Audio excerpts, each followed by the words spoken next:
એક ઝેરી સાપ એક સૂતેલા શાહુડીથી લપેટાઈ ગયો. તેને લાગ્યું કે તેને આખરે એક સુરક્ષિત અને ગરમ સહારો મળી ગયો છે. પરંતુ શાહુડીની ઊંઘ ઉડી ગઈ. તેણે પોતાના આખા શરીરના કાંટા ઊભા કરી દીધા. સાપને દર્દ થયું, પરંતુ તેણે છોડવાને બદલે વધુ જોરથી પકડ મજબૂત કરી દીધી. કાંટા તેના શરીરમાં ઊંડે સુધી ખૂંપતા ગયા. દર્દથી તડપવા છતાં તેણે પકડ ન છોડી, અને આખરે લોહી વહેવાને કારણે તેનું મૃત્યુ થયું. જીવનનો પાઠ.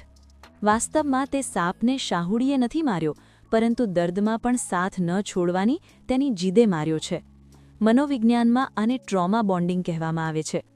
ઘણીવાર આપણે પણ જિંદગીમાં ખરાબ સંબંધો અને એવા લોકો સાથે વળગી રહીએ છીએ જે આપણને સતત ઈજા પહોંચાડે છે, આપણને દર્દ આપે છે. આપણે એ દર્દને જ સંબંધ માની બેસીએ છીએ. સાચી સમજદારી. સાચી સમજદારી સમયસર સાથ છોડી દેવામાં જ છે, કારણ કે જે વસ્તુ તમને સતત તોડી રહી હોય તેને પકડી રાખવાથી માત્ર વધુ દર્દ જ મળે છે.